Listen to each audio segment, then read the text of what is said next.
Hey guys, Travis here at the LCS Summer Split Day 2 of Week 9, the final week. And I'm here with Sneaky, who just beat CLG, disproving the 3.10 Rise of CLG Fall of Cloud9 statement. Was that why were you thinking of that statement so much when you went into that game, Sneaky? Was it just weighing on your conscience?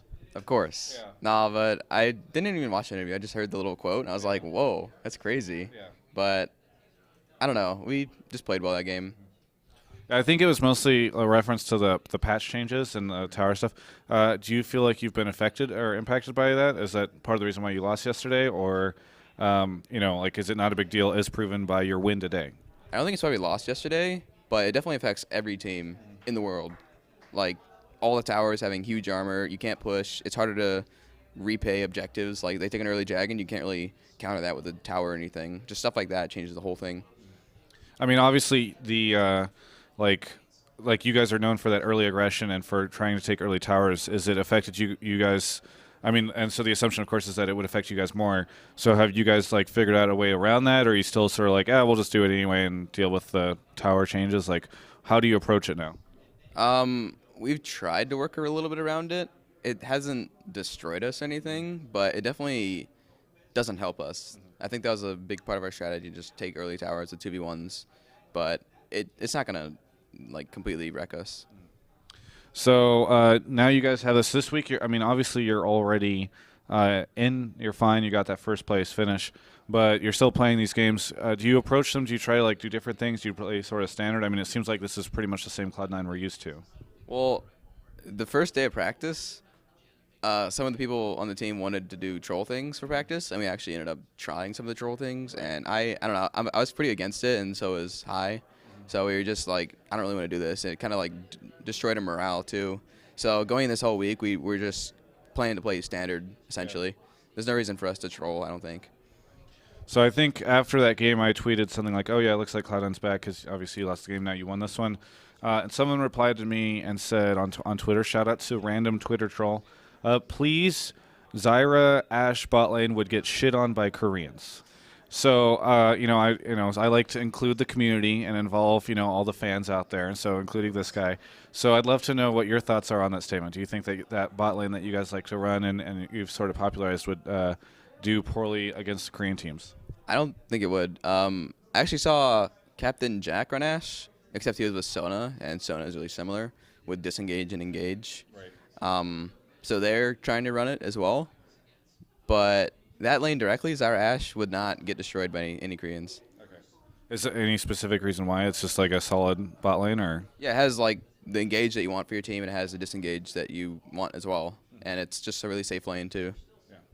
So it's kind of fun to interview you now here on Week 9 after you guys sort of got in just 10 weeks ago, and sort of talk to you like what has the progression been like over the past couple of months? Because obviously you guys are like the new face in the scene, and then or newer face of the newer team in the LCS, and now you're here at the top. And these games, while you're giving them your hardest try, like they don't even matter to you because you're so far ahead. So what's it been like for you over the past couple of months?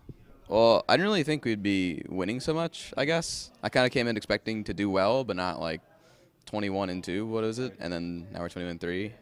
I expected just good results. And then this has been fun playing out the whole weeks. I love coming here every week. I was actually like last night, I was like, I really want to just play tomorrow.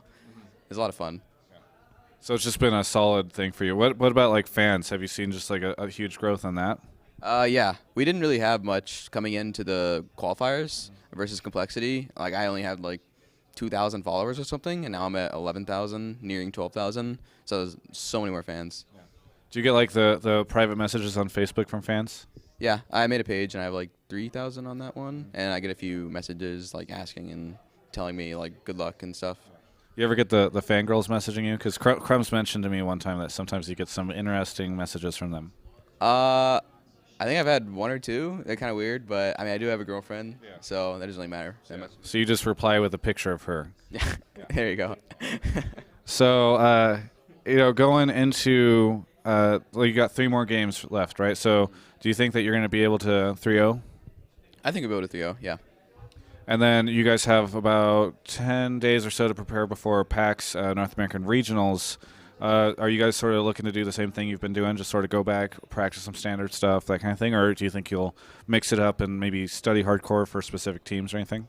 Well, we'll find out by this week, I think, who we're playing. No, we won't. Yeah. By the end of this. Well, they'll have to play at PAX too to determine who. Oh yeah. So we could research the two teams that we will possibly play. Pretty hard, but other than that, yeah, we'll just standard prepare for each team. Are you looking forward to regionals and sort of being at one of like the bigger live events? I mean, obviously you were at MLG, but PAX is probably going to have a different atmosphere. Is that like a big thing for you? I've never been to a PAX, and I think they're bigger than MLG's. And I think MLG was a lot of fun with all the fans and stuff, so it's going to be really cool going to PAX. And obviously your stock and popularity has probably risen a lot since MLG too, right? Yeah, I think so. So what's it been like, like we can talk a little bit like that about that. When you came in, you were sort of this fresh face, all that kind of thing, and now you've sort of built up. Like I know Jack trying to sort of build out that Cloud9 brand. Like he ran in here and threw on a Cloud9 wristband onto me, and he's just like, "Wear this," and I'm like, "Okay, Jack."